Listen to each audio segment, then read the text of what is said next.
This episode is about helping you set growth goals that actually turn into results. Here are the two questions this podcast answers. One, how do you successfully transition into your first official leadership role? And two, how do you keep climbing that leadership ladder and continuously get promoted, although the competition and the expectations get bigger? This show, the Manager Track podcast, will provide the answers. I'm your host, Ramona Shaw. I'm on a mission to create workplaces where work is seen as a source of contribution, connection, and personal fulfillment. This transition starts with developing a new generation of leaders who know how to lead. In the show, you'll learn how to think, communicate, and act as a confident and competent leader. Welcome to this episode of the Manager Track podcast. In this episode, I want to talk about how to set growth goals and development goals that actually get you the results that you want. And the reason I want to talk about it is because oftentimes in our leadership development programs or our coaching engagements, we obviously start off with clarifying goals. What I notice is that oftentimes people will say things such as, I want to get better at communicating. I want to get better at delegating. It all sounds like decent goals, but the issue with these goals is that they're not specific at all. Communication in itself, for example, is such a big topic. Written communication, verbal communication. Is it the way that you sound, the filler words, the ums when you present? Is it how you communicate, like the actual influence strategies that you use to speak with different stakeholders? Is it how quickly you respond to things? Is it being concise and brief and well structured in your communication? Then the list goes on. So first of all, there are often topics that we put into our development areas that are really broad. When we say I want to get better at, it's not helping. It's not going to set us up for success. What I want to share in this particular podcast episode is how to set development goals that actually help, and some unconventional, challenging goals that you can set for yourself that will yield better results than you might think. And I call out the fact that they're unconventional. It's not going to follow the SMART structure and be very prescriptive and traditional in the goal setting approach. So I'm going to bring in some interesting ways that you can challenge yourself, just as if you were to go to the gym and you worked with a trainer and that trainer says, okay, great. Like we could do some burpees and some pull-ups and bench presses. This is good. But also we're going to add some jumps and some hip flexors, and we're going to add some sprints and high interval trainings and things that actually enhance your performance, even on your strength on the bench press, for example, but it's an untraditional way in how to get there. So anyways, enough with the gym analogy. Let's dive in and talk about development goals. So let's start with our mind first. You probably have heard me say, if you're a frequent listener or a subscriber, what you think or the way that you think will be the way that you lead. The way that we talk to ourselves and the beliefs that we hold and the thoughts that run through our heads day in and day out will determine how we show up. When it comes to development goals, one of those mishaps or sort of like false assumptions we have is that we think we need to achieve something before we can really own that. For example, if you say, I want to get promoted into a VP role, and we're working together and we talk about what it would take, what's the gap between where you are today and how and what gets you to the VP role, one of the first things that we're going to do is to talk about how you would think and how you would feel if you already had a VP title. And where are areas in your job right now where you can already think and feel like a VP, even though you don't have the title yet? Because the more that you already embody the VP aura or the VP mindset, the easier it will be for everyone else to recognize that and for you to act accordingly, and hence this promotion to be inevitable. The more that you think, I can only behave like a director right now until the day that I'm an official VP, and then once I'm the VP, suddenly everything will change. If you recall past promotions, that's not the case. Just because you got a title doesn't mean you're a new person that day and you start to think completely differently that day. The way that we change our ways of thinking is gradual. It doesn't come overnight. Now, of course, I'm not neglecting the fact that having a title gives you more authority, may make you feel more respected or seem more respected in certain groups.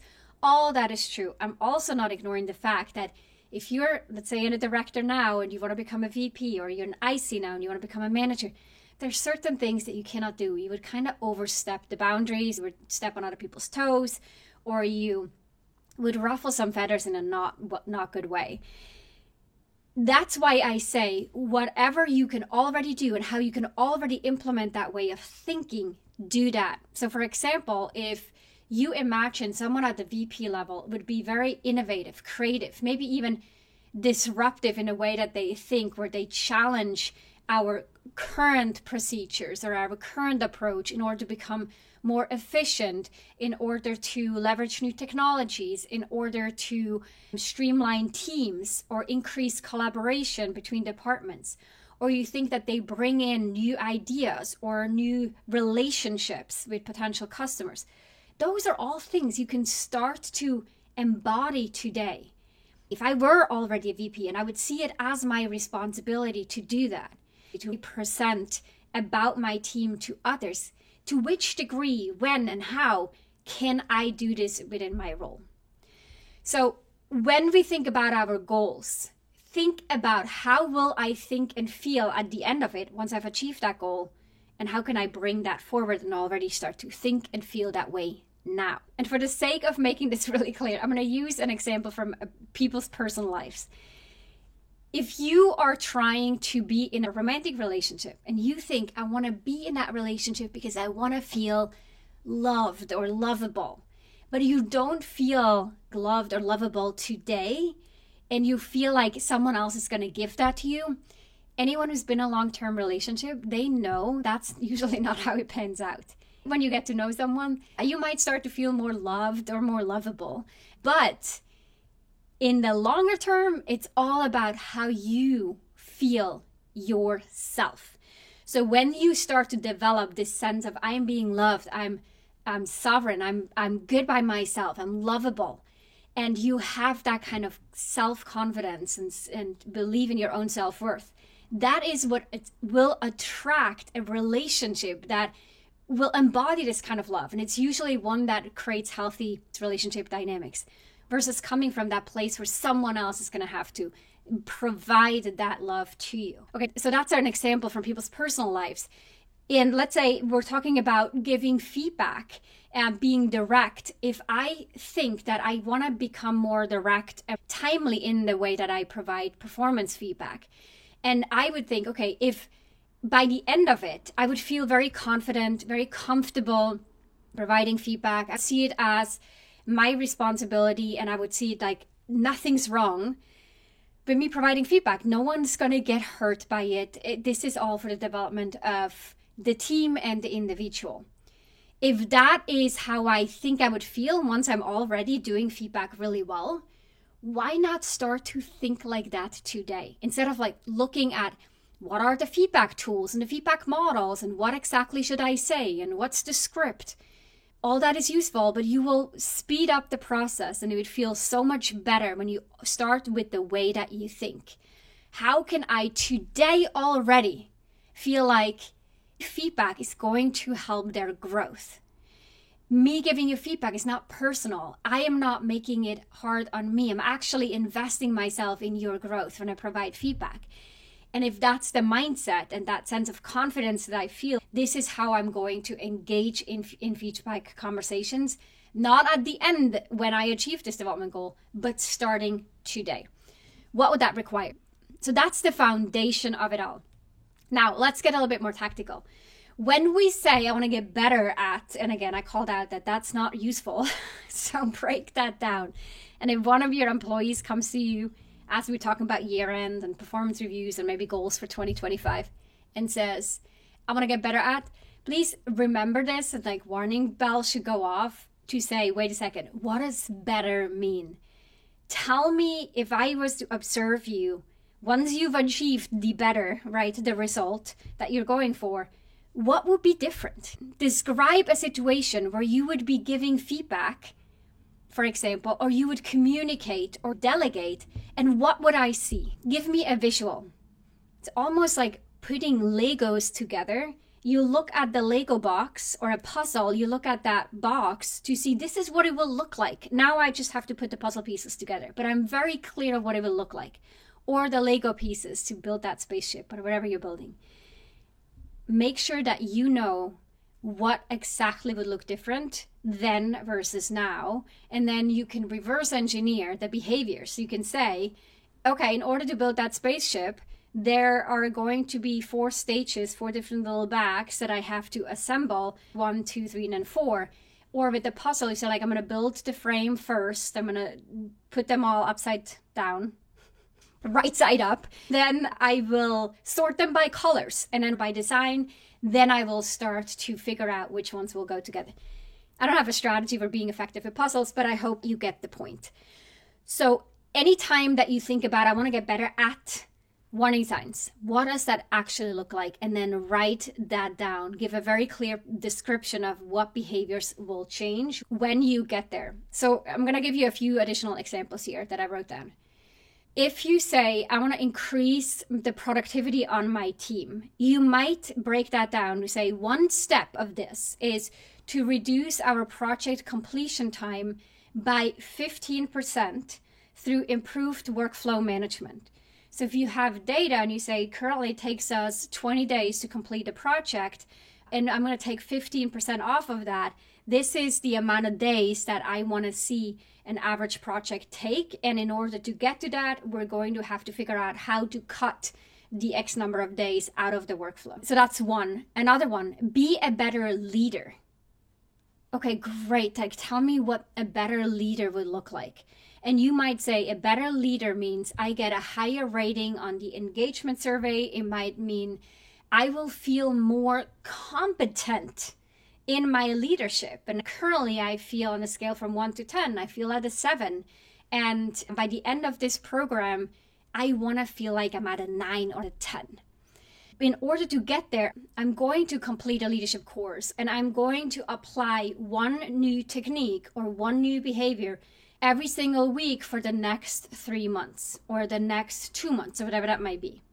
That's very concrete and specific. And then you track what are the behaviors, what's the behavior every week that you're going to apply and practice. Another one, I want to become more creative in my work.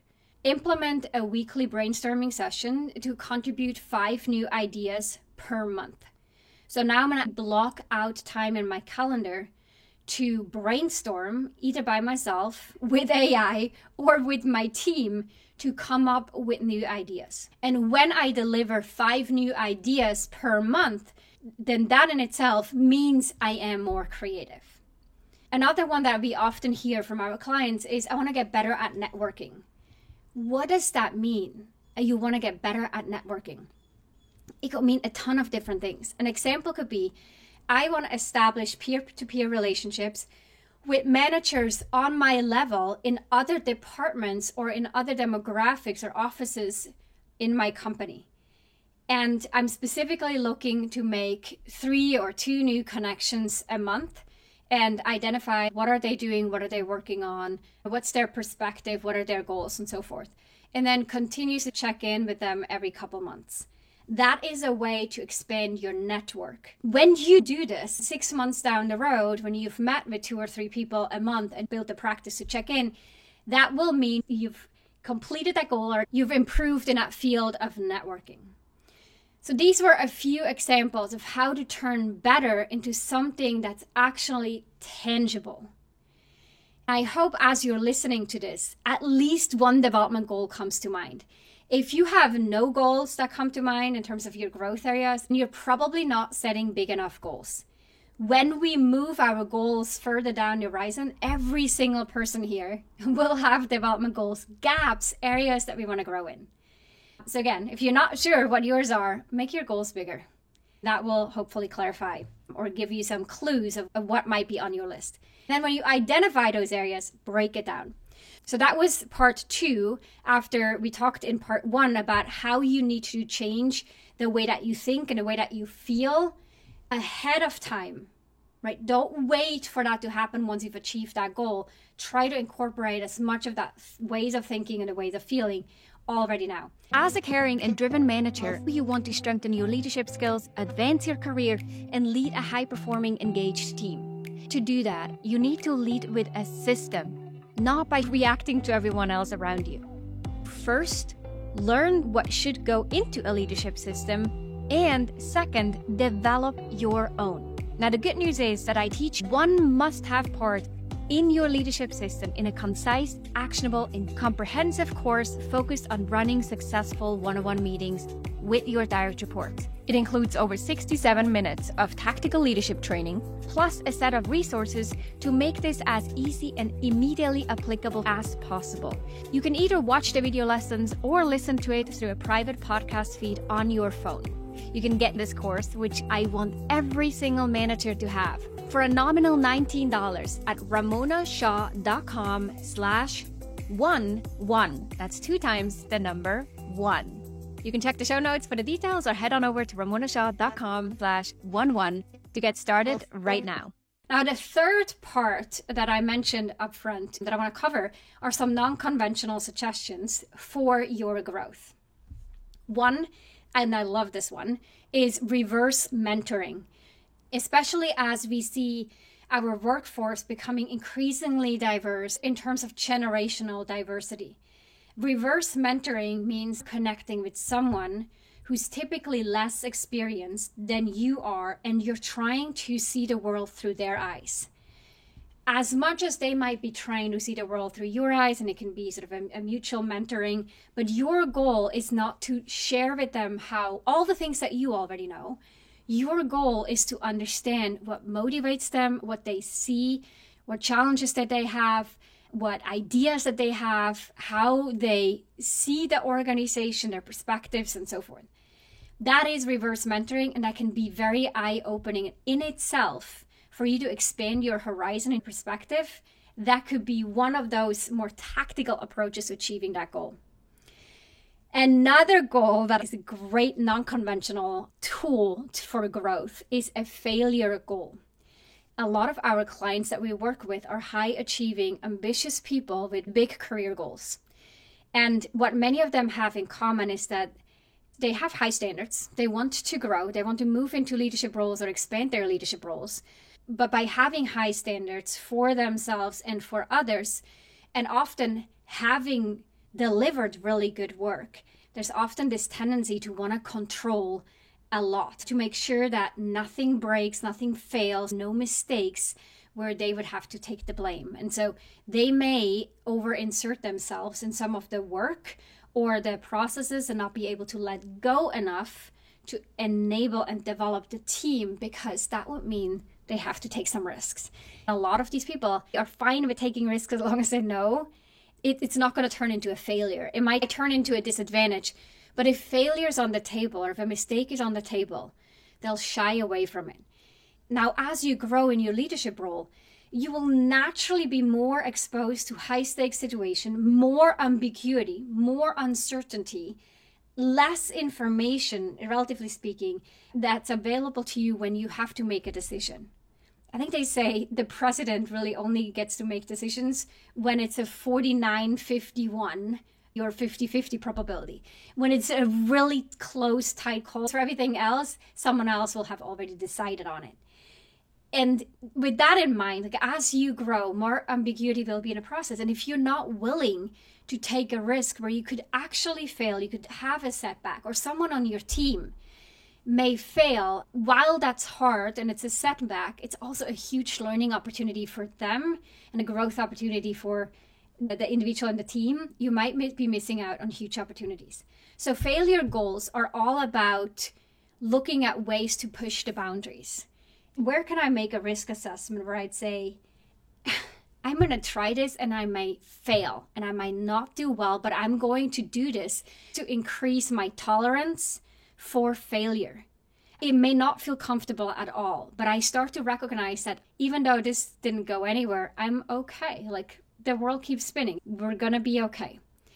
It could be work related, where you take something on that seems a bit risky, challenging, not quite sure where that's going.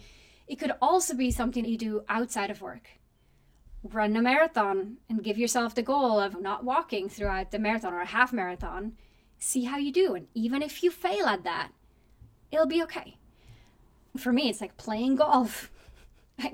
I know I'm really bad at it, and I still do it. And it doesn't feel good, but it also reminds me that it's okay to do things that I'm not good at. I have a lot to learn. And I remind myself of that growth mindset. I can learn. What are those things for you? So failure goals. The third one that I want to share is to develop your emotional intelligence and emotional management skills. We often see that sort of as a side product. Oh, I want to have better executive presence. Hence, I'm going to work on my ability to stay composed and calm in a chaotic or stressful situation. Yeah, but how about we make emotional management as a goal in itself? How can I see stressful situations as opportunities to grow and being tested on my resilience, being tested on my ability to remain calm? That is a growth goal in itself. How well am I able to manage and compose myself in those high stakes situations? The fourth out of the 5 non-conventional goals here that I want to share is to make it a goal to develop your personal brand. And as I say this, you might be thinking, fun, she's talking about sort of my LinkedIn strategy, or how do I build my resume, or how do I get more visibility and associations within my industry. That's all good, but I'm also talking about how do you build your personal brand in terms of developing your own frameworks or your own models. If you think about people that are recognized for the way that they operate, or they have something unique that they often talk about, it is people who have developed frameworks and models that they can articulate and then replicate what they're talking about. And this kind of thought leadership that the individual has presented is now providing value to other people, even if it's not related to tactical or strategic work. As you're thinking about developing your personal brand, looking at the way that you do work and how you structure workflows, for example, or how you assess performance, or how do you leverage certain tools, whatever it may be in your field, in your profession, where can you see an opportunity to build a unique proprietary framework that is proven and tested, and that you can start to talk about to your team, to the organization, to others in your industry, or publicly on social media if you'd like to. A great example of this is in our Gen AI Summit from the fall. Sean Stewart talked on the summit about how he assesses the performance of individuals on the team based on their ranks. So from the different levels in an organization, from an IC and expectations on an IC across the different levels, and the expert leadership track versus people who then move into leadership and take them to keep in mind. So that would be one example on how to do this. The fifth non-conventional suggestion to help you grow is called the productivity paradox. When we try to become more productive, we often think about, if today is I'm 100, I do 100% and I want to get more productive, I might think about how can I do 120 or how can I do 150% without working more. So we optimize and fine tune, and we use some technology to cut out certain steps or automate certain processes. And that may get us, to that 150%. What happens often though is we get completely different ideas and take different approaches when we think about 10xing our productivity versus making it a 2x or 150% of what we're currently doing. So if you looked at yourself or your team and you said, if we wanted to deliver not 2 times more value within the next 12 months, but 10 times more value to the organization, what would have to happen? These types of questions actually change the way we think about productivity. It's no longer about trying to incrementally increase our productivity. We never get to 10x in a year through incremental changes. Getting to 10x means we might have to change our service catalog. We might have to stop doing certain things or do something very different that adds massive value to the organization. Teams that have done this well, and leaders who have done this well, they may invent or come up with a new sort of product line or a sub-product or a feature or a service that they can tag on to something that they're already doing. And that service in itself takes little effort but has huge potential for upside.